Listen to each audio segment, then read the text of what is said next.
I'm going to talk more about what I did and what it takes to be successful in Primerica. And one of the things I have, people always ask me, "Are you a motivational speaker?" And I say, "No, I'm not a motivational speaker. I do not believe in motivation." I don't. I don't think. I could probably tell you some stories and get you motivated for a week or something like that. But that's not what's going to help you to be successful long range. No. It's it's the skill sets you've developed and the knowledge you've acquired. Those are the two things that are the most important thing you need to concentrate on if you want to be really successful. Whether it's Primerica, let's say Primerica doesn't turn out not for you, even if it's not for you, it doesn't matter. It's the same equation. What it takes to be truly successful are the skill sets you develop and that you develop, not that your upline develops for you or your mommy and daddy develop for you or anybody else develop for you. It's what you develop. And it's the knowledge that you acquire, that you go out and you seek and you look for and you absorb and you devour that knowledge. Those two things are what's going to separate you from everyone else. When you look at anybody who's, like some of the people that Chris was talking about, I'm a big movie buff. I'm a golf. I had an addiction to golf. I'm a golf addict. I had 5 country club memberships. Holy cow. I just got my 5th the other about 3 weeks ago. And they're all great clubs. And I know a lot of really successful people. A lot of the people that I become friends with over the years in golf are highly successful people. Many of them are billionaires. Almost all of them are multi-millionaires. And the one thing that I've discovered, spending lots and lots of time with these kinds of people, is they're just like anybody else. They're just like, they have the same issues that everybody else has. What separates them economically from the rest of everybody else is their skill and the knowledge they've acquired in their respective careers or businesses or things that they do. They in order to make a lot of money. Anybody want to make a lot of money? Yeah. You just tell you will never, ever, ever, ever, ever make a lot of money until you have mad skills and immense knowledge. Ever. Okay, so if you aren't like totally committed to growing your skill in your career, whatever that happens to be, and your knowledge, you have no chance of being extraordinary and special. You just don't. So that's why I don't believe in motivation. I can motivate you now to the cows come home. You can be all excited, all you become an excited idiot, and you go do stupid things. And that doesn't work. It's your ability, like in our business, to overcome objections, what issues people have, to be able to present in a way that's very clear to people so that they want to go ahead and take advantage of the opportunity or the product and service that you're offering them, so they feel compelled to do it because you're so convincing and so clear. Your case that you make for your business opportunity, the case you make for the products and services you offer is so compelling that they say, that makes sense to me, I want to do that. If you don't develop that ability, you can close. Primerica is so good that you can be kind of mediocre and still make money on this thing. You can still make $100,000 a year, $150,000 a year, and really not do that. But I'm assuming you like to make like $500,000 or $1 million a year. I'm assuming a few of you want to do that. I certainly wanted to do that, but you're not going to get to that place until your skill level is very high and your knowledge is very, very high. Those two things are non-negotiable. And there's some other things you have to do too, which I'll talk about. But one of them, just so that you're clear about this talk, and what I'm really going to share with you is some characteristics that you need to develop if you don't have them now. One of them is you have to have really great work ethic. Lazy people don't do well in Primerica. You just don't. And you have to have a lot of self-discipline, because a lot of the things that you have to learn and that you have to do are going to be uncomfortable in the beginning. like calling somebody up on the phone to set an appointment if you've never done it before, to try to get somebody to see you and then try to ask them for a check to buy from you or ask them for a check to join you. That's uncomfortable for virtually everybody. It was uncomfortable for me, no question about it. Okay. And you need to get really good at doing that. So you're going to be uncomfortable doing a lot of the things you're going to have to do, right? Is going to be uncomfortable initially, just at the beginning. As you work on this, they become less and less uncomfortable, more and more comfortable. And then at some point, you actually have fun doing it. You know, like for me speaking, for example, now I have no problem. I speak in front of a large group, like spoken in front of 50,000 people multiple times in stadiums. You know, there's imagine getting up and talking in front of 50,000 people in a football stadium. I've done that a bunch, okay? And in the beginning, right, that would have just scared me out of been literally pooping my pants, right? In the beginning. But I didn't do that at the beginning. In fact, the first fast start school, this is considered what they call a fast start school, or I think that's what you call it, right? You know what you call it here. But fast start school. Could I get some water? A bottle of water?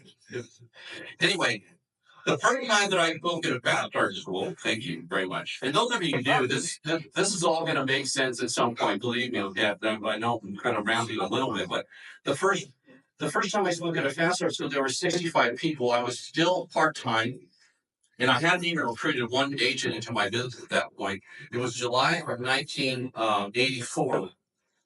July 1984, I was still part-time. I was working in the retail jewelry business at that time. And I was starting to do well. And by the way, okay, that was from January, when I first started, January 1984, when I started, up until July, which is 7 months later, right? I had a job. I used to be in the jewelry business, and my job was I had to work. My days off were Monday and Wednesday, and I used to work noon to 10, so 9 o'clock. Really, give them out at 10 by the time I close the store. But I worked noon to 9 o'clock Tuesday, Thursday, Friday. I worked all day Saturday and most of the day Sunday. Okay, so that was my schedule. So when I first started Primerica, I didn't have weekends off. I had Monday and I had Wednesday off. Those are the only days I could do Primerica. So that meant our opportunity meetings that we had were on Tuesday. So I never went to an off night for the first 7 months that I was in the business, or actually even after I quit my job in September. For the first 10 months of in Primerica, I never went to an off night, and I never went to a Saturday training meeting. And I was closing probably 5 to 10 transactions a month, and I never went to any meetings. Okay, how would you like to have somebody in your base up that never comes to me but turns in 5 or 10 sales every month? That's what I did. Let me tell you why I was able to do it. Because I had listened to a thing called How to Master the Art of Selling Anything. It's an audio program that Tom Hopkins, who is a sales trainer, probably the top sales trainer in the country. I listened to this audio program. There's 12 cassettes. I listened to it 2 to 3 hours a day, at least 5 days a week for 3 straight years, over and over. In fact, I probably wore out like 3 or 4 sets. They had a program where if you wore out a tape, you could send it back, they'd replace it for free. And I probably wore out 3 sets over that period of time, just because they were audio cassettes, right? We didn't have MP3 players at that time, okay? But we were past the 8-track. But the bottom line is this: I listened to that over and over. So when I got into Primerica, the sales part of it, the asking questions and overcoming objections and knowing how to talk to people and all that, I was really, really good at it.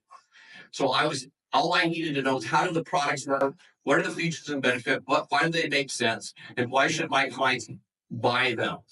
And then I knew how to do the rest, okay? That was easy for me. Does that make sense to you? It was real easy. Yep. Why? Because I raised my skill level to a very high level, and then I studied like crazy, and I understood how all the products work. I understood everything about it. When I got into business, the first thing I did is I read everything I could get my hands on relative to insurance and term insurance and cash value insurance and variable life and all the things. I knew that product inside out, backwards, upwards, downwards. You could ask me any question about it. You put me in front of a 25-year veteran in the life insurance business and on a agent competition, and I would beat him like a red-headed stepchild. Okay?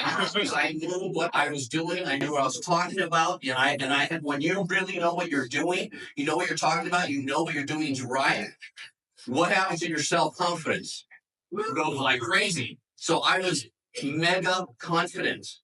The problem for most of you is you don't have mega confidence because you haven't done that kind of preparation. You haven't raised your skill level to that level. You haven't raised your knowledge. So when you go into situations, you go in with fear, doubt, worry. And that's a recipe for no results. And by the way, what I'm saying today is true in any business. It's not just Primerica. I don't care what you're doing. It's the same thing. Okay. So you like anybody watch American Idol? You ever watched American Idol? We're just talking about Simon Cowell, right? Like these kids that they a lot of times when they do the show from the week before, they have to learn new songs that they've never sung before every week, right? So if you have to learn a new song that you've never sung before in front of tens of millions of people, what do you think you might do during that week? You practice, drill, rehearse. Practice, drill, rehearse. Practice, drill, rehearse. Practice, drill. Why?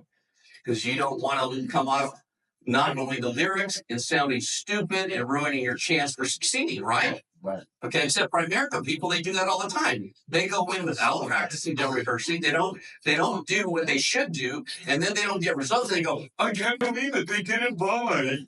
Right? I can't believe it, right? And the uplines doesn't train people, right? So their people don't know what they're doing, and their older people are running around like chickens with their heads cut off. But to me, this was so glaringly obvious. The fact that most people don't get what I'm talking about here has always blown me away. It always is just completely like, really? You don't get it? That you really have to work at it and learn the material and practice to rehearse and know what you're going to say before they say it and know how to answer a question they might have? You don't think you need to do that?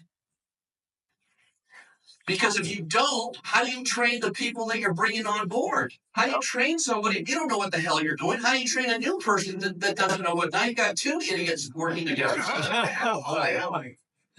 There's no future in that. You can't build something great with that mentality. It just doesn't work. See, what I'm talking about is strictly common sense, folks. You can't have a great business, a great company without great, highly trained, highly skilled, highly knowledgeable people. It's impossible. Do you think Apple, who's now the most valuable company in the world, right? Apple Computer, do you think they just hire people off the street? Well, we'll teach them how a computer works when they get here. Or we'll let them figure it out on their own. Winners win or losers lose. The winners will just figure it out. That's the dumbest thought process from a business perspective you could possibly have. It's idiotic. Not to mention it hurts the person you bring on board, and it really hurts you because you're not going to do as much business as you could do, and you're gonna cost yourself a fortune financially. It doesn't work. Am I making any sense here, Anna? Yeah. Okay. Because a lot of you think, well, I'm not really a salesperson, or I'm not very good talking to people, or I'm not this, or I'm not that. All of the stuff that it takes to be highly successful in Primerica is 100% learnable. Every single last one of you could learn how to be very, very successful here financially.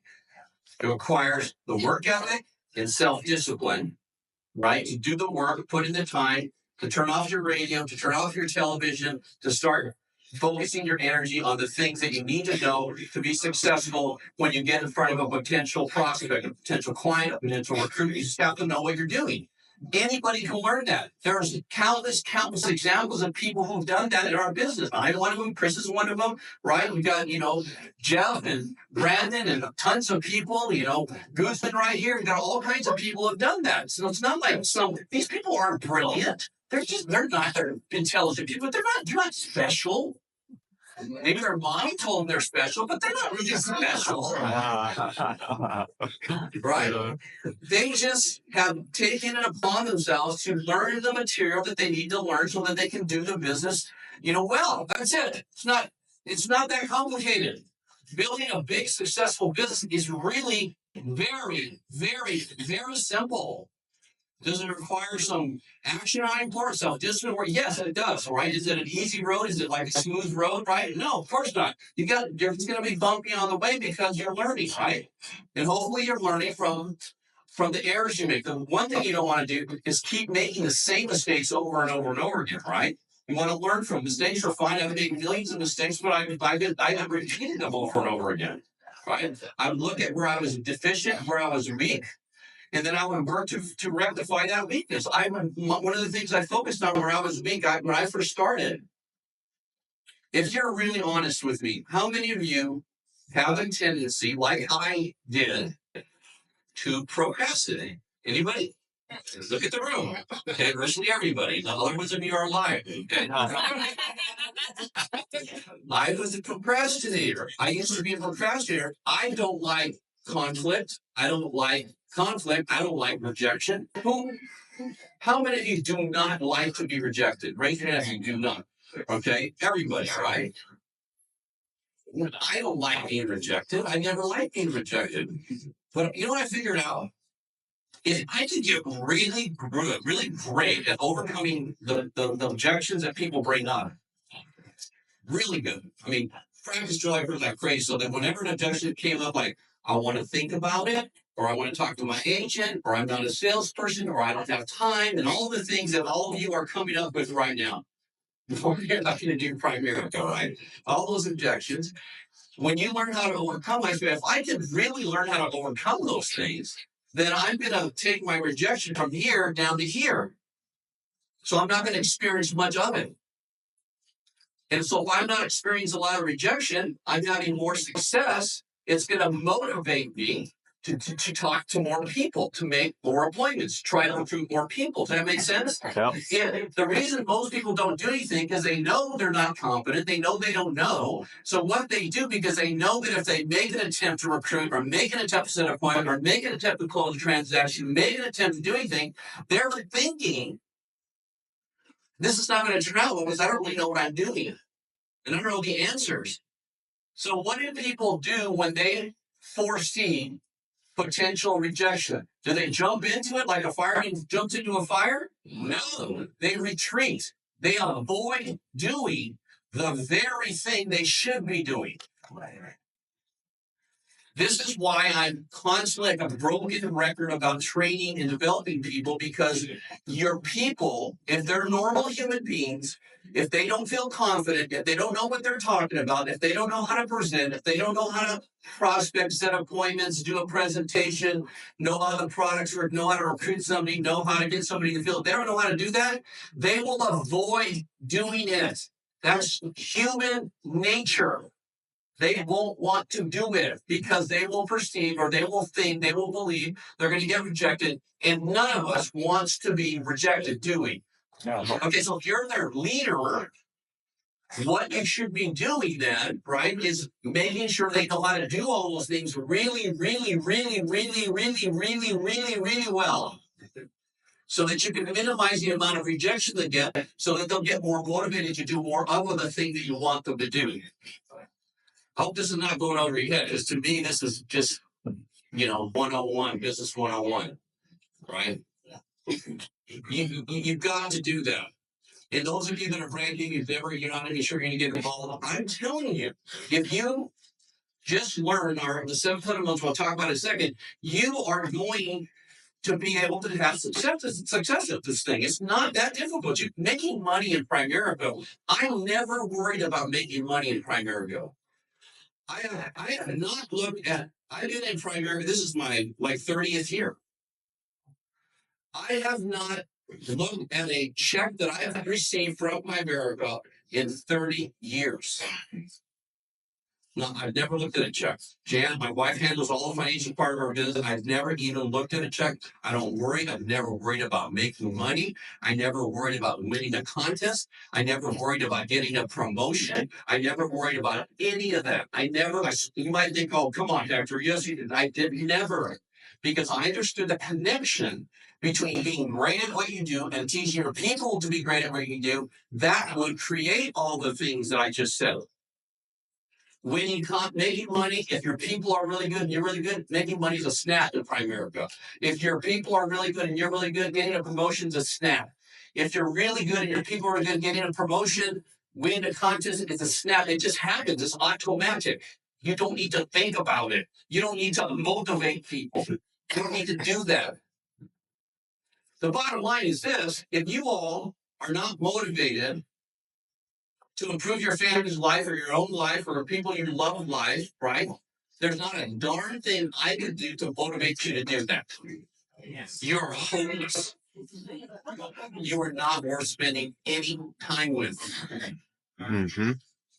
Why would I want to invest in you who doesn't even care about you or your family? What would I do that for? That's like pouring water into a bucket with holes in it. Why would I do that? So what you do is you look for people that want to change your life. And I'm sure you wouldn't be here on a Saturday because there's a lot of Saturday morning. There's a lot of things you could be doing that you might perceive as more fun, right? Like whatever that is for you, than being in a meeting, hearing a guy who's just talking to you about these concepts, right? But the fact is, you are motivated to a level I'm not sure, but you have to be somewhat motivated to be here, or you would not be here. And that's the way I always looked at when I was in a meeting. My thinking was these people don't need to be motivated. They wouldn't be here if they weren't motivated. So what I'm going to do, instead of trying to motivate them more, I'm going to teach them something so that if they take what I'm teaching them, they go out and grow their business and make money and be more successful. Doesn't that make more sense to all of you? Yeah. That always made sense to me. So why people spend all this time trying to motivate people has always been a complete mystery to me. And by the way, what I'm talking about is not the normal talk you would ever hear in Primerica. No. Okay. When I'm saying you don't hear it in Primerica, because people obviously don't believe it. Folks, let me just share with you my first 5 years of Primerica with this philosophy that I'm sharing with you right now. Okay. My first 5 years in the business was 1984, 85, 86, 87 to 88. So during that time, 1984 to 86, I averaged about 32 personal recruits a month for that time period, okay? My base shop recruits went from 32 in 84, 64 in 85, 99 in 86, 237 in 87, and 386 recruits I had in 1988.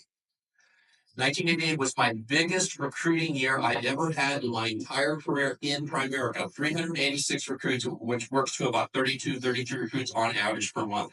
And if you're in Primerica, you go, well, that's not very many. But you know what I did in terms of recruits? Went from 32 recruits in 84, 64 in 85, 108 in 86. So that's 3 years. It's not that much. Averaged about, well, almost not quite 50 recruits a month, a little more than that. Right? I mean, for a year rather, not a month. 468 recruits in 1987 and 1,375 recruits in my hierarchy in 1988. Okay, but let me just tell you what that translated to. My base shop number of sales and transactions we did in 1984 was 79 for the year. 85, 230, 86, 357. 1987 was 1,175 transactions or sales in my base shop. And then in 1988, it was 1,839. I averaged 153 sales per month in 1988 with 32 recruits a month. Wow. That's 5 transactions on average for every recruit. You know what most people in Primerica do? 1, 1.5, 2. You know why that is? Because they don't train their people. Not like they think they do, but they really don't. And how we know they don't? Because their ratios are not good, right? And their licensing ratios are not good. That's how you know people aren't training people. You don't need to ask them. You just look at the numbers. The numbers tell you. It's clear as day. You can argue with me. You can say that's not right. I'm telling you, the numbers don't lie. But our hierarchy, because I was always focusing on training and developing people. That's all I ever thought about. Because obviously I was very good, right? Even from the beginning, I was good at the sales and doing that part, right? I was personally did the work to make sure I was an expert, that I was really good at the business. Because it starts with you personally, individually. You first have to get really good, because the fact is you cannot teach what you do not know. Would you all agree with that? Yeah. You cannot teach what you do not know. It's impossible to teach what you do not know. Okay? Can't do it. Like, I can't teach you how to work on a computer or do just about anything but email and maybe write a Word document. I don't have any clue about that, right? I can't do it because I don't know how to do it, right? I can't do it.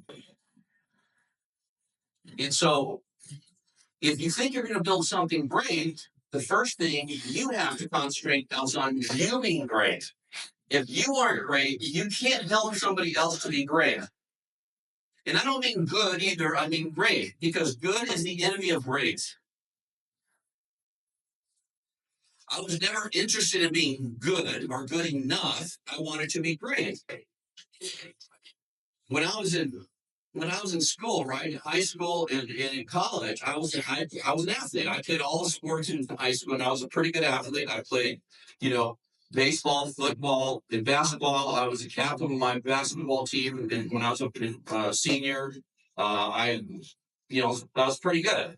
But I wasn't amazing. But for my little town, Chino, California, I was good. I was the best player on my team at that point. Okay. And then I went to college and I played college basketball and I played tennis. Right now it's good. I played point guard and I played on my college tennis team when I was a junior and senior. I played number one on my college tennis team. So I was a good tennis player. Not good enough to be a professional, but good, right? So I wouldn't say I was great, but I was good. I got good grades. I was a B plus, probably 3.5, 3.6, 3.7 GPA. I was a good student, but I wasn't a 4.6, right? Like some of these, like my kids were, right? I was a good student, but I wasn't a great student. And then I got into Primerica, and I made a decision. I didn't want to be good anymore.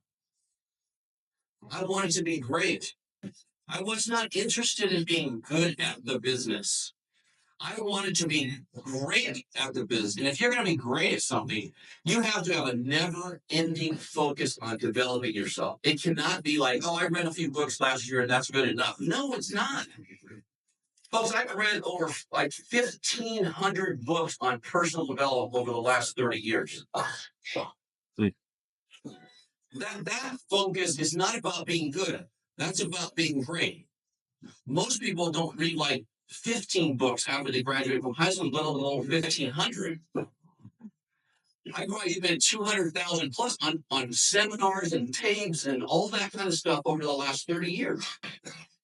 But you know what?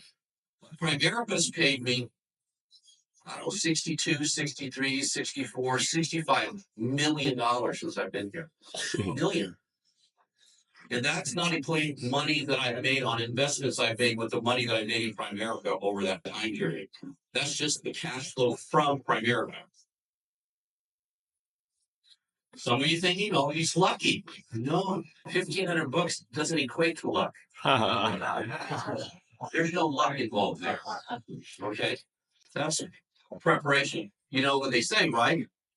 Luck is where preparation meets opportunity. Right now, most of you are not that prepared yet. The only thing standing between you and preparing to have that kind of success is you. It's what's between these 2 years you have, right? You're that whatever 6, if you have a huge head, 8 inches, whatever. But it's this thing between the ears, right? That's going to determine where you end up. 100%. It's not your upline. It's not your spouse, not your mommy and daddy. It's not me. It's not anybody but you. It's you and only you. And until you make that decision that you're going to take complete total responsibility for your situation, you don't have any really chance of doing anything great. As long as you look outside yourself, as long as you remain a victim, right?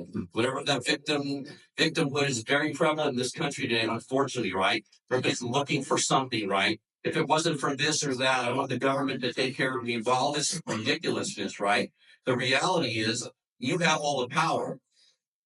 Is if you're going to be a victim, you give up any power you have to whoever, some outside source. You cannot do that and be successful. You can't keep blaming something outside of you for your circumstance. Your circumstance is 100% related to you, the way you think, the way you act, the way you behave. Period. In the story. You're exactly where you're supposed to be based on that right now. You want to change it? You want to change your life? You got to change your thinking. You got to change your belief structure. You got to improve that. You got to question everything. And you got to go and decide, I'm going to do the work to master whatever my craft. And it's not Primerica. This is a workout. It's whatever it is you're going to do. You've got to do that. So, my hierarchy cases went in 1979, my whole hierarchy, my organization was 79. In 1985 was 230. In 1986, it was 383. That was my third year. 383 sales, which is what, like 30 sales, there's a little more 32, 33 sales a month in 1986. That was my third year. That's what I averaged, okay? Kind of like Miguel, that's about where you're at right now, right? More or less, okay? The next year, in 2008, 1987, it went from 383, Miguel, to 2,209. That's like what, 600% increase. So those of you are going, well, I'd like to grow 10% or 20%. Why? Why did you think that small? Why did you not think about getting so good that the numbers explode and getting your people so good that the numbers explode? If I could go from 383 to 2,200, you could do that. Why couldn't you do that? Why? What stops you from doing that? Your belief that you can do it. Your willingness to develop people, right? That's the only thing stopping you. Nothing else stopping you. I'm not special. Like I said, these guys I'm not special either. I grew up in Chino, California, right? It's famous for its prison. That's what Chino's famous for, right? Right, not far from the prison. I was the fifth of 7 kids. My mom didn't work outside the home. She had plenty to do in the home with 7 kids, as you can imagine. I grew up in a 1,000 square foot home. My father was a laborer, right? He worked 2 jobs my entire childhood, right? We ate. We were low income, okay? My parents never went on any government assistance. My parents bought their home and paid their home off, right? Set a great example, especially from a work ethic standpoint. My parents both worked hard. My dad worked like a mule, if you will, for a long time, right? There's nobody in my family. I'm a Mexican Catholic. You know how big Mexican Catholic families are? There's over visual. I come from a huge family. Nobody in my family, nobody in my extended family, right, cousins and uncles and all that, ever went to college. There was not one successful person or example in my life when I was growing up, not one. Everybody worked in factories, they worked construction, they worked like that. Nobody went to college, nobody had like good jobs, nobody was a professional, nobody owned a business. Everybody was a working stiff in my family. So I didn't have any example to look at, right? I could think I could do something like I've been able to do. I never had that, right? I graduated from high school. When you graduate from high school in my family, it's like you won the Nobel Peace Prize. Things like that, yeah, right? They have this huge fiesta and they roast a pig in the ground. And I mean, it used to be unbelievable, right? And then I went to college. I'm the very first person in my family that ever went to college. Nobody had ever gone to college. And I graduated. I have a BA in psychology and a minor in Spanish, which was easy because I spoke Spanish. But that's how I grew up. So I didn't have So you can use all the excuses you want about why it's difficult for you and you don't understand my situation. I'm a woman, I'm a this, I'm a that. Bull crap. Just another excuse you're making. If you grew your skill sets and your knowledge base and you actually worked, you could be really, really successful. There's nothing stopping you but you. Nothing. I don't care if you're 60 years old right now or 70 years old. There's nothing stopping you either. Or you're 19 and you're too young. People say, I'm really young. What should I do? Get good. Well, I know, but I'm really young and I look young. What should I do? Get really, really good. Because when you're really, really good, people don't care how young you are. If you really know what you're talking about, people don't care that you're young. If you really, really have your skill sets down and you know what you're talking about, people don't care that you're young or you're old or whatever. They don't care. So 383, 2200 in 1988, we did 6,018 sales in my hierarchy, and all of it was based in first. That's 500 life sales a month at first. There's nobody in Primerica doing maybe half of that right now. How did that happen? Because all I focused on was training and developing people. That's all I ever focused on. I never tried to motivate people. All I did was teach, train, role play, and more role play. I treated every meeting like it was that every one of you were in the field with me watching me perform, because what I wanted you to be able to do is to do what I was doing at that kitchen table. If I could get you to do what I was doing at the kitchen table, I knew you were going to make money and I was going to make money. That's all I ever focused on. Ever.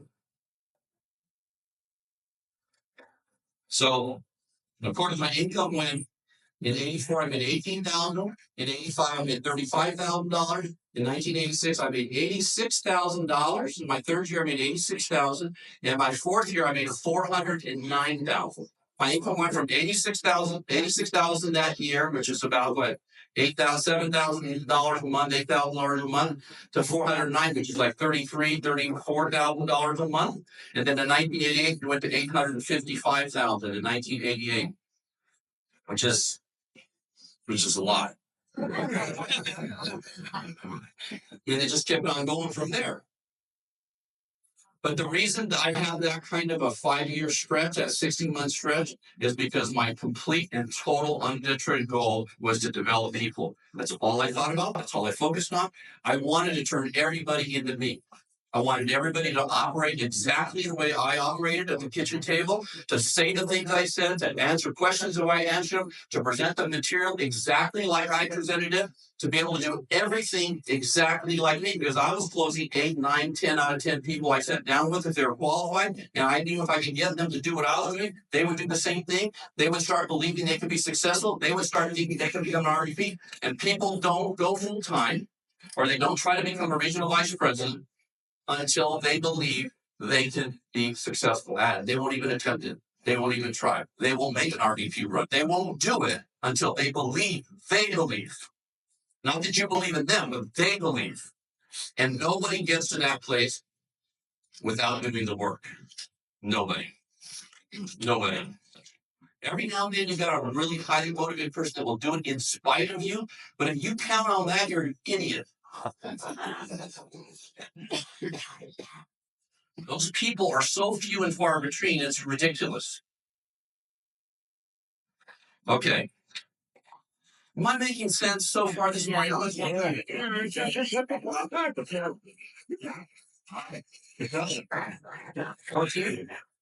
40 minutes. Oh, right, great. Right. I hope you're not bored so far. Right. Hey, I talk about this a lot because I know this is the key. This has been the key for my life, is that the way that we think dictates every single thing in our life. The way that you think has created the current life you have. Whatever that is, if it's really, really good, then you probably have good thinking. If the things are not as good as you like, your thinking could improve. If things are bad in your life right now, your thinking sucks. Okay? I mean, that's the bottom line. So thinking is everything. The way you think right, is the key to everything in your life. And one of the things that human beings have that's unique to human beings and to no other animal is that we as humans are able to think about what we're thinking about. Didn't you know you can do that right now? You're thinking whatever you're thinking about, what I'm talking about so far. Right now, take a second and think about what you're thinking about. Analyze what you're thinking about, what I'm saying, whether you like it, don't like it, disagree with it, love it, hate it, whatever. It doesn't really matter to be one way or the other, right? Because the truth is the truth. You don't like the truth. You want the truth to be different than what it is. Well, go ahead and keep doing that. It doesn't matter. It doesn't change the fact of how things work, right? Because a lot of people have this idea that oh, that's bad, or that's good, or he's bad, or she's bad, or what, right? It's not about bad and good. It's about what works and what doesn't work. Some things work, some things don't work. Would you agree with that? Yeah. Like, if I meet you and I'm rude to you when I meet you, and I want you to be my friend, does that work? No. So being rude doesn't work. Would you agree with being rude doesn't work? Then why would you ever be rude if rude doesn't work? Yet people are rude all the time, aren't they? Yeah. Okay. Because they don't understand the difference between what works and what doesn't work. If you want people to follow you and to be wanting to be a part of you and part of your business and engage with you in business and do business with you, right? They kind of have to like you, right? Yeah. So being rude doesn't work. It's the same thing with being a procrastinator or being a do-it-now person. Procrastination, does that work? No. It doesn't work. A do-it-now person works. Yeah. Right? So it's not a matter of bad. Being a procrastinator is bad. It's not bad. It doesn't work. Does that make sense? Yeah. Right? Being untrained and incompetent and lacking knowledge and lacking skill, if you're trying to build a great business, does that work? No, it doesn't work. Being highly skilled, highly competent, and self-disciplined, great work ethic, does that work? Yes. Yes. So being incompetent or being lazy is not bad. It just, if success is what's on your itinerary, what you want to accomplish, it doesn't work. Does motivating people without teaching them the fundamentals how to do it, does that work? No. No. Does teaching them the fundamentals and focusing on the fundamentals and teaching them how to be super competent work? Yes. So why would you do one and not the other? It's not a matter of my system's better than your system. That's ridiculous. It's look at the results. What works and what doesn't work. By the way, folks, in the entire, how long Primerica has been around? 7 years? Is that what it is? 36 years? In 36 years,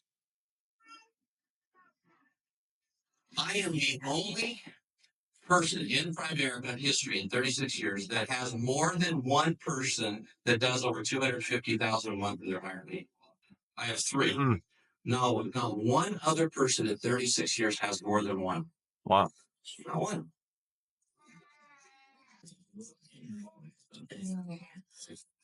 Something works, something doesn't work. Tell me. Okay. Because the key to this business, folks, is you developing people, developing leadership, developing great people that know what they're doing. That's what you should be focused on 24/7. You should be asking the question, how can I help my people be more competent, more proficient, more able, more skilled at the kitchen table? Because the reason I talk about the kitchen table is that's where really everything happens. That's where you close transactions. That's where you should be recruiting most people. That's where everything happens, is that kitchen table. In our business, the kitchen table is our playing field. If you're, right now the Masters is going on. Right now the playing field for golf and the Masters competition that's going on right now is Augusta National. That's the field, right? For us, our field is the kitchen table. That's where you have to have your players be spot on, totally ready, totally competent, because that's where it all happens.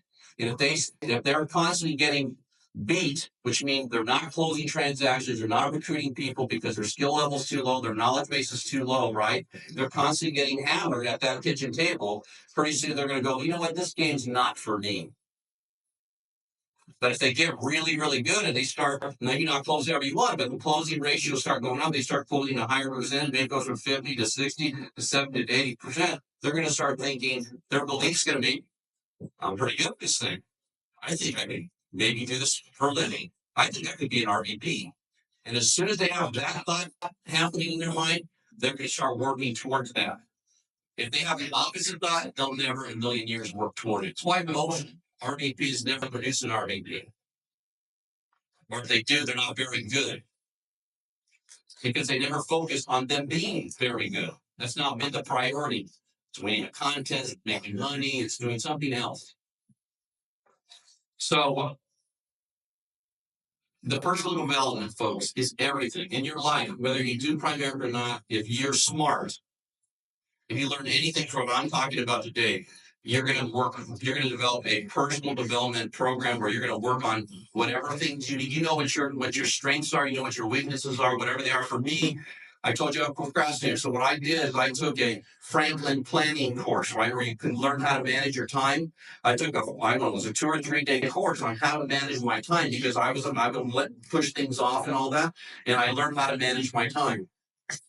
And then I turned what used to be a weakness into a strength. I turned from a procrastinator to a do it now kind of person where I would, if I needed to do something, I did it right now.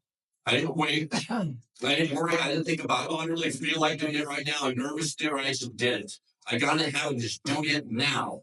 I actually had a thing carved out, where you can carve out a wood, like a word or words. And it was do it now, and it was on my desk. I had to do it now on my visor. I had to do it now in my presentation. I got to do it now, do it now, do it now, because most people don't do it now. Right? Have you ever thought you're going somewhere and you go, I need to get that thing before I leave, right?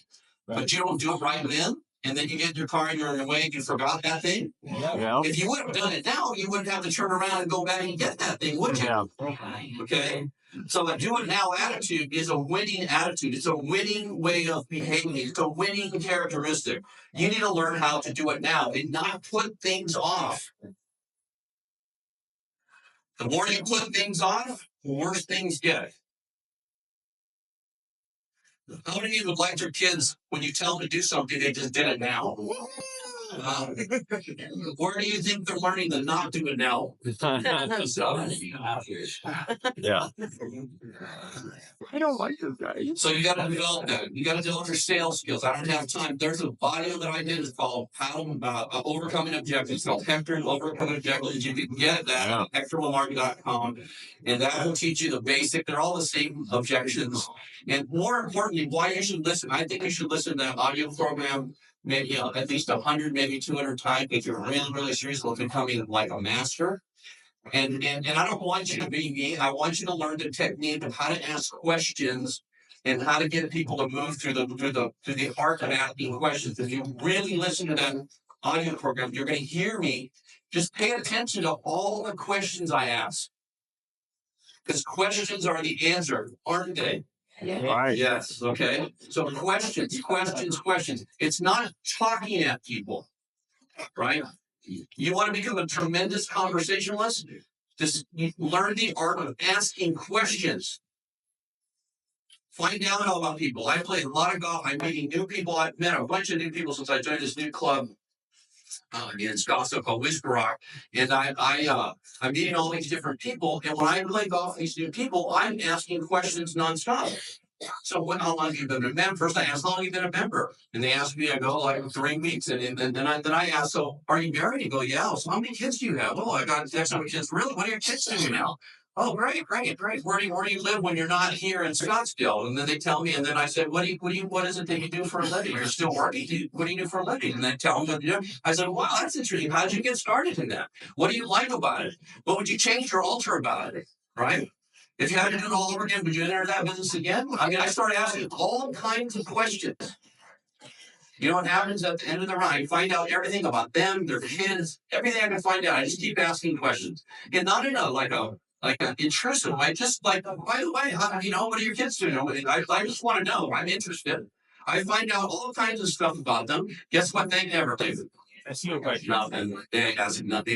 Very rarely they ever ask me any questions. Okay. Right? Because people aren't accustomed to do that. I find that everything at the end of every round, they always give me all their information. And here's my email. Here's my phone. Anytime you want to play, give me a call. I'm ready to play. You just call me. So I've got all these friends, right? The art of making friends is the art of being interested in those other people and asking questions. If you're trying to recruit somebody, for example, if I'm trying to recruit, Brandon Neal, right? I meet Brandon, they not meet Brandon, but I don't meet Lexi, right? I only meet Brandon. We're at doing whatever it is that we like to do, okay? So I meet Brandon, I say, hey, Brandon, do you live in the area? Yeah, where do you live? Oh, so did you buy there because of the schools, or why did you buy there? Yeah, yeah. Are the schools good? Your kids like the school they're in right now? Yeah, oh, awesome. And your wife, what is she working now too? Does she work as well? Yeah. What does she do? Yeah. Oh, fantastic. That's awesome. You work together. How do you like that?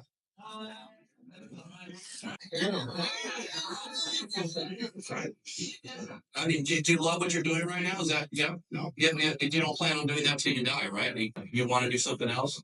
If you could do something else, what would you do? No, man, more money. So you're really interested in making more. So if you could find an opportunity where you could make a lot more money, you would be open to exploring that, wouldn't you? Oh, great. So what did I find out? He has kids, where he lives, they go to school, he's married, she works with him, he's not happy, he wants to make more money. Should I recruit him? Yeah. That's how simple it is. Everything I need to know, is he qualified? Yeah. Totally qualified. So now this is a guy that I say, listen, you know what? We really need to sit down. I got something I think, I don't know if you'd be interested or not, but I know that, you need to explore it and see if it makes sense. We can go for it. If not, no worries. What's a good time that I can meet with you and your wife, Lexi? After work, like 6, or would 8 be better? 8 would be better? Okay, so I've got Monday or Wednesday open this week. Which one of those days works better for you guys? Monday? Monday's great. Okay, great. So all I need is your info. No, all I need is the address, his phone number, and get his email.